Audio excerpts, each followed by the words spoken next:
All right. I call to order the August 27 special meeting of the University of Minnesota Board of Regents. Good morning, everyone. I'd like to thank everyone who is joining us in the boardroom and via live stream. I also want to acknowledge those regents who are joining us virtually today. You can see them on the screen, and my understanding is that Regent Turner will be joining us shortly, first by phone and then by through the screen. Moving on to business, first we will hear a report of the President focused on fall planning efforts. President Cunningham, please proceed. Thank you, Chair Mayron.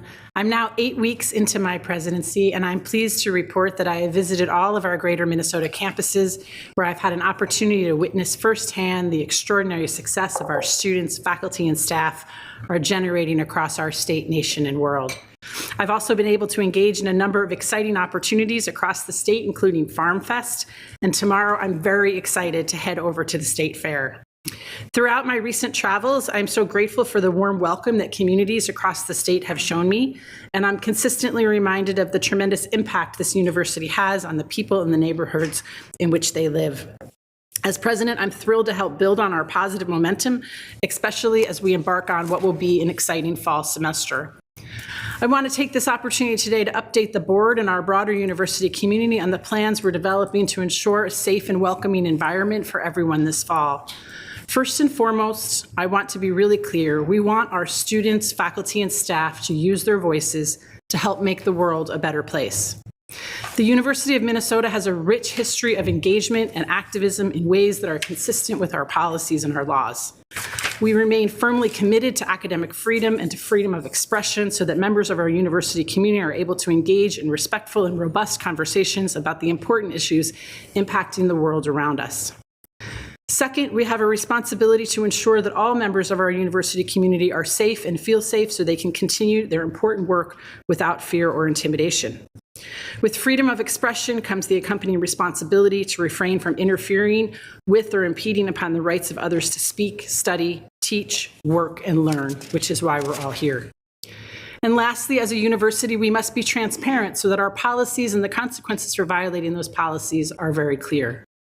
Given our timeline, I've been working intensely with members of my leadership team this summer to solidify our procedures in alignment with existing policies as it pertains specifically to spontaneous civic engagement at the University of Minnesota. To reiterate, these policies are not new and they were not altered at all in response to the events of last spring or last year. These are existing university policies. They were developed through shared governance and approved by our regents years ago. I'm a firm believer in transparency, which is why my team developed a clear and concise summary of those policies, which can sometimes be difficult to find on assorted websites. We published those online this morning so that all members of the university community can easily access them.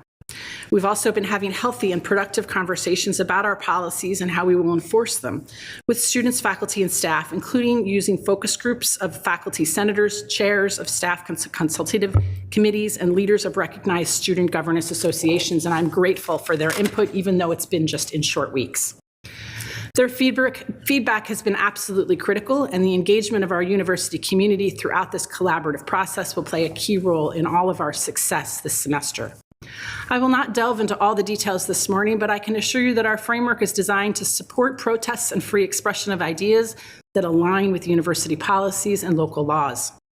Our framework aims to support all members of our university community, including those who believe their voices are silenced or not welcome, and those who may feel intimidated at times walking through campus.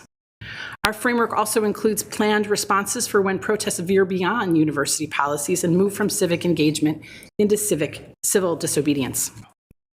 We saw what took place last spring on college campuses across the country. I note here at the University of Minnesota, I'm so pleased that the respect the community has shown each other. And while I'm hopeful we have not have to implement our framework this fall, I believe that we all need a shared understanding of university policies will help foster a safe and welcoming environment for everyone this semester. Our ultimate goal is to support our students and members of the university community as best we can so that they can work to change the world. We're listening We've heard from members of the community that when safety allows, early engagement efforts should not be led, when possible, by our DPS, Department of Public Safety, or colleagues or local police. This is precisely why the university developed a tiered strategic framework for how to respond to campus protests. Recognizing that we are first and foremost an educational institution, the university has developed guiding principles for how it will respond to civil disobedience. For example, as time and safety allows, our first response will be a goal to educate. We will prioritize for university officials, not members of our DPS, to take the lead on early engagement with groups about how they can adjust their behaviors of free expression to comply with our policies for civic engagement and free expression. These initial conversations are crucial. They will provide reasonable opportunities for groups that are protesting to course correct and move into compliance while clearly outlining the potential consequences for violating university policies and local laws. I've worked in higher education for 30 years. I've always had a deep admiration for the passion and dedication of our students, faculty, and staff that they exhibit on a daily basis. I also understand that when members of the community feel so strongly about expressing their views, some individuals may be willing to violate university policies and local laws in order to take a stand and amplify their cause, and then to incur the consequences of those actions. In those instances, when protesters do not wish to alter their behavior and come into compliance with our policies, we will need to take action. This may include disciplinary action like interim suspension, legal actions like trespass warnings or arrests. We'll work diligently to maintain open lines of communication with students, faculty, and staff advisory groups in real time so that we can all work together on respectful conversation, mutual understanding, and peaceful resolution. To expand and strengthen our lines of communication this summer, I and members of my leadership team have been meeting regularly with students representing diverse viewpoints on the Middle East conflict. And throughout our conversations, I've been quite struck by the respectful and peaceful dialogue we've been able to engage in together, especially when it comes to such an increasingly complex situation and strongly held views. We'll continue to work closely with our student groups as well as our faculty and staff throughout the fall semester so that together we can cultivate a safe and welcoming environment for everyone while ensuring voices and ideas can be freely expressed. Our proactive approaches are designed to ensure all students, faculty, and staff have the support and resources necessary to successfully navigate the fall semester. One of those early proactive approaches comes in the form of the Go for Equity project. All undergraduate students are required to participate in this powerful training, which addresses issues of access and climate for individuals who may encounter barriers based on religious or cultural expression, age, national origin, ethnicity, size, or veteran status. Another example of a proactive approach is the newly created Teaching in Times of Crisis workshop, where we provide our instructors with a set of teaching methodologies designed to create a more supportive learning environment. The course, which is currently designed around the Middle East conflict and its impact on student learning, involves several examples of how instructors can address and interrupt harmful stereotypes if they arise during classroom discussions. This fall, our campuses will be filled with activities, conversations, and educational opportunities related to civic engagement, freedom of expression, and the responsibilities we all share in creating a safe and welcoming environment for everyone. As president, I can assure you that the safety, health, and wellness of our community is our top priority, as is advancing our mission of education, learning, outreach, and service. I'm confident that the plans we've developed collaboratively together in preparation for the fall semester will help position the university and our broader community for continued success moving forward. In closing, I've been so impressed with how thoughtful, considerate, and respectful this university community is. How we treat each other and how you treat each other here and express our views this semester will signal how we move forward together as a community. We'll signal that to the country. As we embark on the fall semester, I'm asking all students, faculty, and staff to help foster an environment where diverse perspectives can coexist and where all members of our university community can feel valued and heard. We have a unique opportunity this semester to model what it truly means to lead with respect while learning from others that have a different life experience and views than you. Together, we can build a stronger, healthy University of Minnesota while generating the positive impact across our communities. Thank you so much for your time and attention this morning, Chair Mayron. That concludes my president's report. Thank you very much, President Cunningham. Our next item is action on the resolution related to requests for divestment of consolidated endowment fund holdings. Since we reviewed the proposed resolution at our July meeting, we received very constructive and helpful input from Regents and members of the university community including input that was received in the last 48 hours from the university community as well. Based on that feedback, at least the feedback that we had received prior to the docket going public on Friday, we worked closely with the president to prepare the revised resolution that is included in the docket materials. This has been an ongoing process over the summer and is now ready for us to act on today. The reason we are addressing this resolution now, rather than at the September board meeting, is to let students and other members of our community know what our decision is with respect to our endowment before we start the fall semester together and work with President Cunningham to provide a safe and welcoming environment in the ways that she has just outlined in her president's report. The revised resolution would adopt a position of institutional neutrality relating to endowment investments and direct the president to continue to base investment decisions on financial criteria outlined in board policy. The resolution also states that consistent with our position of institutional neutrality with respect to endowment investments, the board declines the request to divest of certain investments related to Israel. Further, the resolution acknowledges that divestment in the future of certain investments held in our endowment may be appropriate in rare circumstances. In those exceptional situations, the resolution directs the president to develop a process for submission and evaluation of requests, along with other provisions that any request for divestment must include. The resolution directs that the request must show how the investment is fundamentally incompatible with the university's core mission and values, and it must demonstrate that there is broad consensus regarding the request within the university community.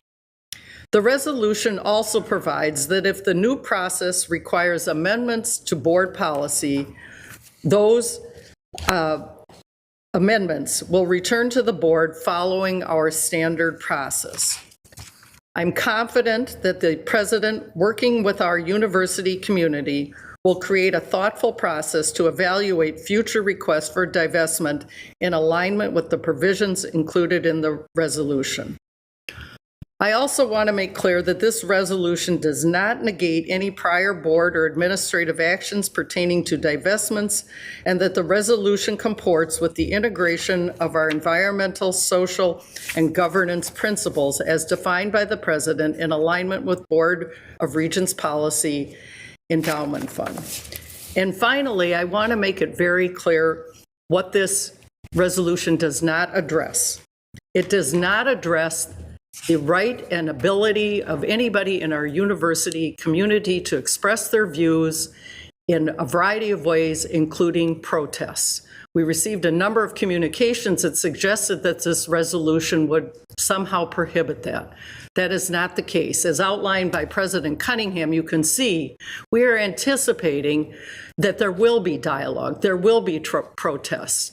And we encourage that because what we provide at the university is an arena, a venue for that kind of dialogue and protests to occur. So again, to make it clear, this resolution is only addressing our endowment and not the right of our community to share their views on very important social, global, and political issues. With that, before we turn to discussion, let me just ask President Cunningham, do you have anything that you would like to add? No, Chair Maron. All right. Then, is there a motion to approve the resolution and related to requests for divestments of consolidated endowment fund holdings? So moved. Is there a second? Second. It has been moved and seconded. At this time, we will open it up for discussion either by those here and those who are here on Zoom. Please raise your hand on Zoom so we can make sure that we are getting your input. Regent Gully. Thank you, Chair. And thank you, speakers. I've got an echo coming, so hopefully you all can hear me okay. I just want to start by saying that I really appreciate the work that was done to address some of the concerns that we had in the last board meeting. So I can see that this clearly identifies ways that we've made decisions about our endowment in the past, and that it calls those out specifically in order to protect them.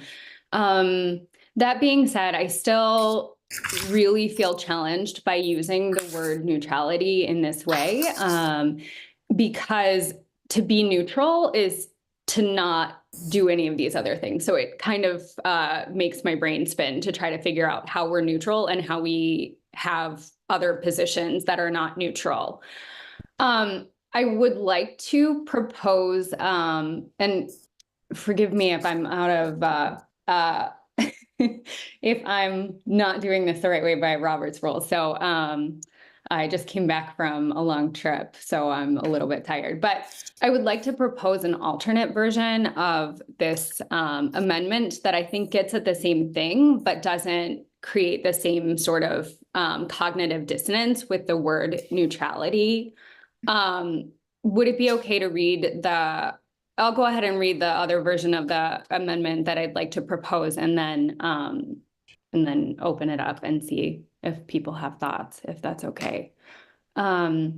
So I'll just start with the be it resolved process, because the whereas clauses are not binding anyway. Now, therefore, be it resolved that the board, in exercising its fiduciary duty over the endowment, declines the request to divest of certain investments related to Israel. So just scratching the middle part of that.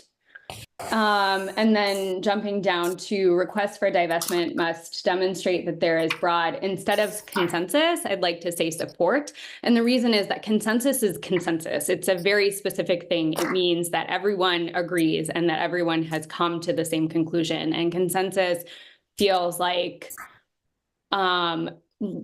we probably couldn't even have consensus on what color the sky is at the whole university. But broad support to me says that we have to have effectively a supermajority, that generally there's agreement that this is the right decision being made. And then jumping down to be it further resolved that for the avoidance of doubt, the boards, so I would just scratch the words adoption of and then scratch of neutrality. So it would say, be it further resolved that for the avoidance of doubt, the board's position with respect to the endowment neither supersedes nor nullifies any prior board administrative actions with regard to divestments.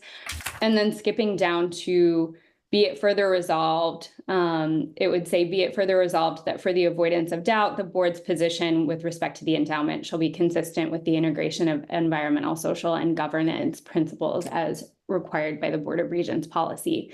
So just scratching the words of neutrality. That is my proposed alternate resolution. So that's a motion to amend the current resolution. Is there a second? Not hearing a second. The motion will fail or to amend. Any further discussion on your behalf, Regent Gully, at this time? No, that's all. Thank you. All right. Any further discussion, comments? All right, hearing none, then we will go ahead and we will take a roll call and vote. On the resolution, Regent Davenport. Yes. Regent Davenport votes yes. Regent Farnsworth. Yes. Regent Farnsworth votes yes. Regent Gully. No. Regent Gully votes no. Regent Hipsch. Yes. Regent Hipsch votes yes. Regent Ruth Johnson is absent. Regent Tad Johnson. Yes. Regent Tad Johnson votes yes. Regent Kenyanya. Yes. Regent Kenyanya votes yes. Regent Tayurabe is absent. Regent Turner is absent. Regent Verhalen. Yes. Regent Verhalen votes yes. Regent Wheeler. Yes. Regent Wheeler votes yes. Chair Mayron. Yes. Chair Mayron votes yes.